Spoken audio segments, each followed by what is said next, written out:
Good day, everyone. Today we're going to talk about fill and decorate pastry products. What is a filling, or what is a filling? So fillings are are incorporated into a variety of pastries and desserts to impart unique color, taste, and texture. So fillings are one of the examples of this are creams, jams, chocolates. So they are also the key ingredients in many bakery products. And garnishing is adding finish to pastries such as icings, glazes, fruits, herbs, or vegetables to enhance the appearance of the product, making more appealing and attractive.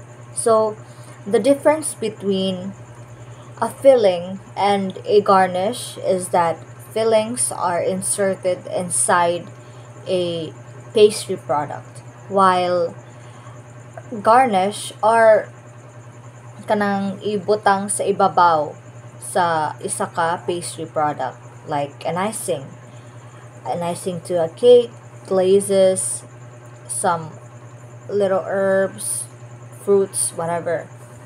So we have here how to add fillings to pastries. There are three ways to add fillings to pastries. The first one is by piping. Piping is to squeeze a pastry bag in order to force frosting or other paste like mixture through the tip of the bag for the purpose of filling or decorating. So by piping, we can insert some chocolate or strawberry jams into a pastry product like a donut. And also by piping, you can also decorate like an icing on a cake. So there are the pastry bag comes in all sizes. There naay mga gagmay, naay dagko. So it depends on what job that needs to be done. We also have here how to use a piping bag. So before filling the piping bag, be sure to place the piping tip down in the bottom of the piping bag first. If you're using a new piping bag, snip off the tip of the piping bag and wiggle the tip into place. Be careful not to cut so much that the tip slips through. So to summarize, to use a piping bag, we should either use a glass or your hands to hold the kanang ibabaw sa piping bag, kanang the white side, so that na opening, and you will slowly using a spoon or a spatula put your filling, either a chocolate, a jam, or whatever, into the piping bag, and you should close it properly, hold it properly, and if it's a new piping bag, you should cut off the tip, but not too much para dili mugawas ang katong piping tip. So in that way, ikuan siya. Dapat i-twist jud maayo ang sa ibabaw kanang i-close jud sa maayo para walay air bubbles musud sa piping bag. So the second way is by spreading. Spreading is distributing cheeses, creams, butter, jellies, and other condiment over a surface with butter knife or spatula. So one of the examples of this is, as you can see here, we have a croissant with chocolate ganache. So to spread the chocolate on that triangle shaped croissant before siya na roll, kay i-spread siya through butter knife. Spreading is kanang kanang i-swipe ra siya ba murag inana. Murag katong sandwich i-kuan Brother. spread. So the third way is spooning. Spooning is by placing a filling such as fruit, meat, and veggies with the use of a spoon, of course. So, ang example ani kay kanang empanada. So, para para makuan nimo, masud nimo ang filling sa ang kanang dough, masudlan nimo, ang gamiton ana sa paghimog empanada is a spoon. Dayon ana ikuan dayon siya ganon close. So garnishing a garnish is an item or substance used as a decorative or embellishment accompanying a prepared dish or drink. This decorative item can add important flavor, texture, and functional elements to the plating of the dessert and can enhance the enjoyment of the dish. So, as we said before, garnishing is to add flavor, to add a little bit of design on your product. So, there are rules for garnishing pastry products. The first rule is that garnishes should be edible. Dili kay pang-design ra siya, dili kay salig pang-design ra siya, you should kuan ra ka ng butang rag mga non-edible things on a plate. No, it should be edible. And the second rule is simplicity is beauty, and therefore garnishes should appear natural, fresh, and dainty, never overworked or overdone. So, as it said here, garnishes should be kanang simple ra, dili kanang over nga mas na overpower nun ang garnish kaysa sa product itself. And the third one, a few small groups of garnish are often more attractive than a continuous decorative scheme. So, pasabot ni ini kay mas maayo ang garnish nga kanang murag randomly put ba, dili kay naa siya specific design which makes it look unnatural. And fourth, the garnish should be harmonized, never clash. So, like the rule in koan kanang contrasting colors usually produce an artistic picture. So kanang if ever very bland, wala kayo color ang imong product, you should use a colorful garnish to top it off.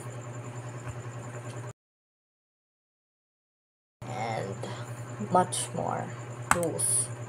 So, decorating pastries with coating, icing, and decorations. So, there are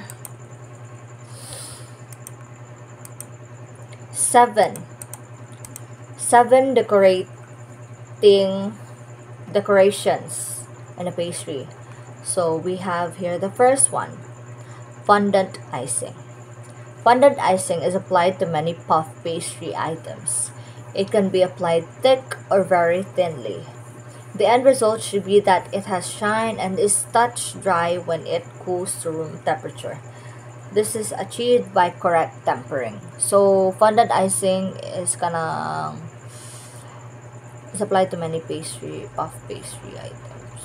So, mura siya katong puff pastry nga giput ngan og kanang sugar, then pagka-bake ana kay nalalay siya and nahimo siyang murag crumbly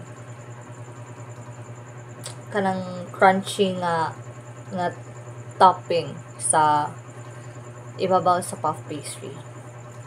So the second one, glazes, a term used to describe a covering that highlight a product to catch the eye of the consumer and entice them to consume the product. So one of the examples ani kay katong cinnamon roll. Ang kanang cinnamon roll sa sa Filipino style and also sa international na cinnamon roll, naanay siya glaze sa ibabaw katong puti or somewhat mura siya transparent padung pero naay whitish na color. Icing sugar. Icing sugar sifted over baked pastries after they have been removed from the oven can be used as glaze. Icing sugar applied before baking will caramelize in the baking temperature and leave an unpeeling shine to the cooled product. So, kakita na mo ka ng choco crinkles kana. So, choco crinkles kay i-roll ang dough or ang cookie dough sa icing sugar and i-bake siya with it, and it creates some little caramelization but the color of the icing sugar still stays. So creams can be poured on top, can be whipped to give a ripple effect, and can be drizzled. So chocolate, too thick a chocolate garnish can overpower the dessert, so it must be delicate. In all cases, chocolate must be correctly tempered, which will ensure a crisp texture with proper sheen. So chocolate can also be a garnish, like kana ipagahi nga chocolate, like mga drizzles dayon ipagahi siya then ipa-stand atop a pastry product. So that's it. Sprinkles. They can be found a variety of color, which means you can find the best one for the dish. So, a variety of types of a sprinkle. Naay chocolate colored, naay white, and naapoy katong rainbow. The common one is the rainbow, which we all know can be ato po ibutang sa ato ang ice cream. Fresh fruits, herbs, and vegetables. So, especially fresh fruits, can be used as a garnish, and you should choose a fruit that is in season, so which means kanang tamis pud nga fruit or kanang naa sa season. To summarize, in filling and decorating pastry products, we should remember that fillings such as creams, jams, and chocolates are the key ingredients in many bakery products, and that they are incorporated into a variety of pastries and dessert to impart unique color, taste, and texture. And garnishing is adding finish to pastries such as icing, glazes, herbs, or vegetables to enhance the appearance. And the different ways to add fillings, three ones: the piping, spreading, and spooning. So pastries can be decorated with fondant icing, glazes, icing sugar, creams, chocolate, sprinkles, and fresh fruits. And remember that a garnish is an item or substance used as a decoration or embellishment accompanying a prepared food, dish, or drink. And garnishes should be edible. Dapat makaon siya. Di kay pangpagwa para sa dish nimo.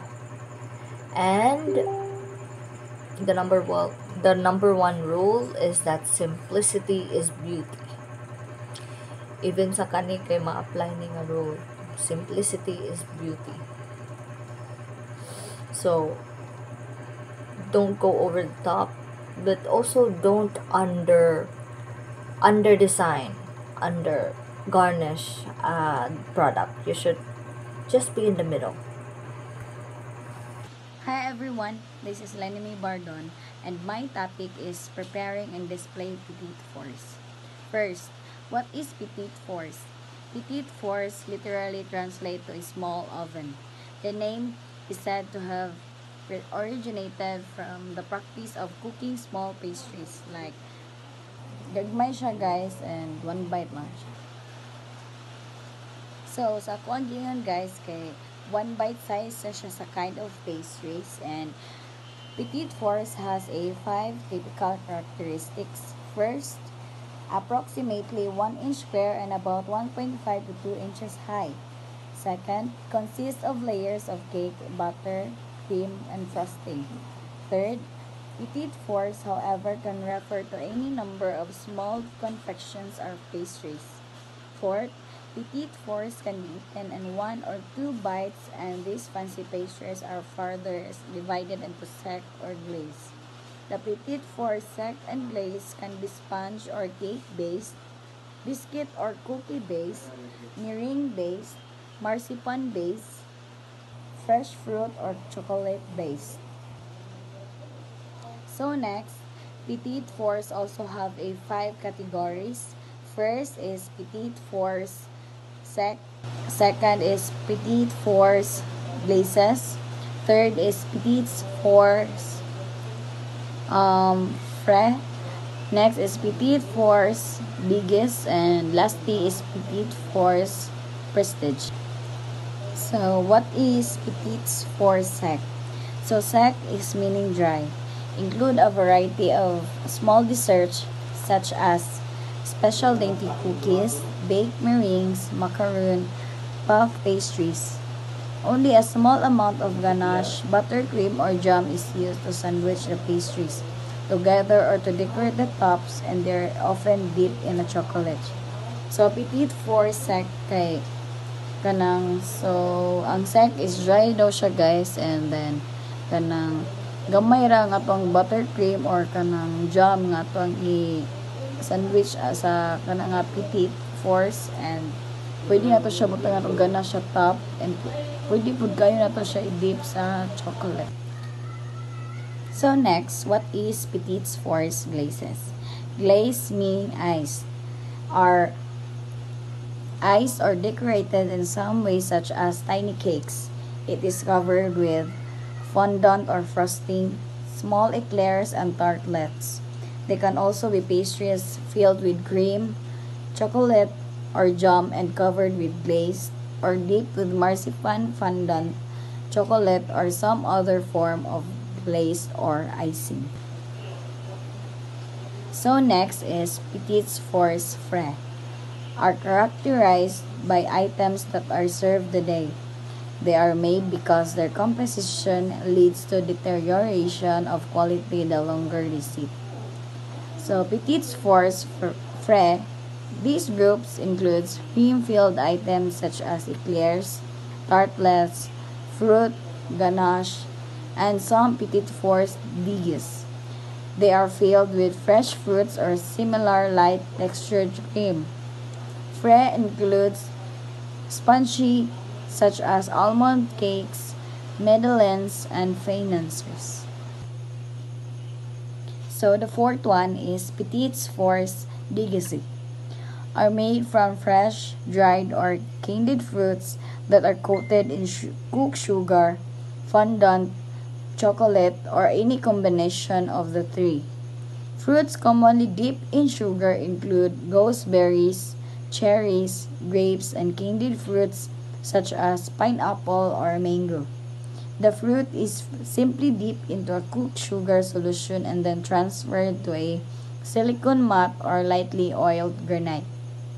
Any fruit dipped in sugar should be used in a timely fashion or should be stored with humectants or to avoid the softening of the sugar. Lastly, we have the petite fours prestige, are composed of more advanced preparations, mirror current trends in pastry. Petite fours prestige may be smaller versions of contemporary intriments or other desserts. Components used for petite fours prestige may include cake bases, such as biscuit or dacquoise, cream such as cream masculine or crema, egg foams like Italian meringue, and fresh fruit.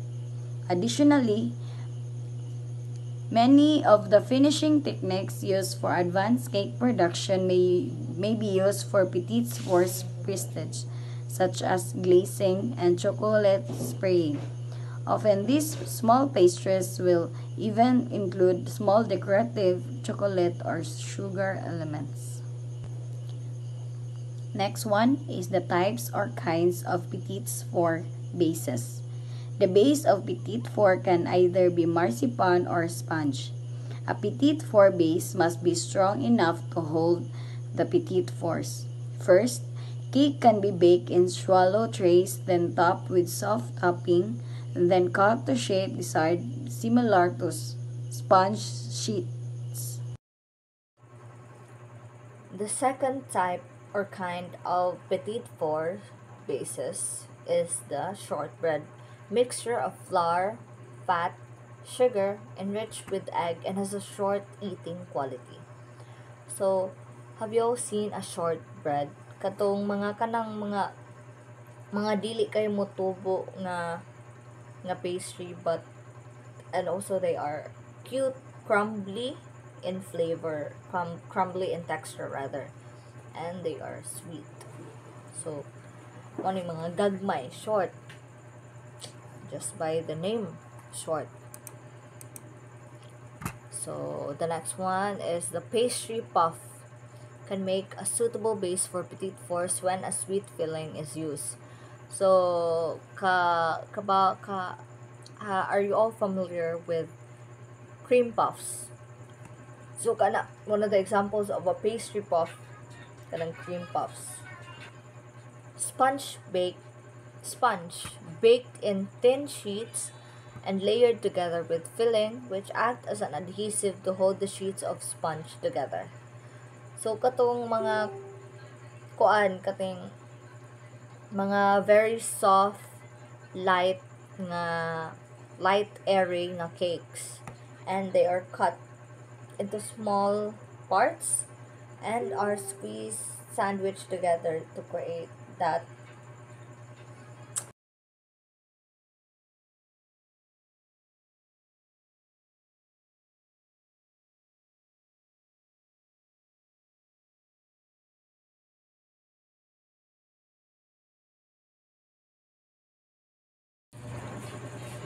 petite four varieties. So, petite four varieties are divided into 5 broad categories based on preparation method, texture, or principal ingredient. The first one is that dry, such as fragile, crunchy, dainty cookies. Fresh, such as tartlets filled with creams and fresh fruit. Iced, such as delicate layer cakes cut into small squares. Katong sponge, mura ginana. Almond, such as French-style macaroons. Katong mga cute nga gagmay nga circles and crumbly sa gawas or kanang crunchy. And sa sud is murag airy or kanang soft and glazed fruit. So, cut bases to the desired shape. Any form and shape can be applied, but accuracy of cutting is vital. It should minimize waste. So, even if nagcut-cut ka, dapat kay every little part of that should be used. Dili kay magkalas-kalas ka and ilabay ang katong mga wala na daw gamit. Shapes can be round, diagonal, square, or triangle. Almost 20% of the product is wasted if round and diagonal shape is used.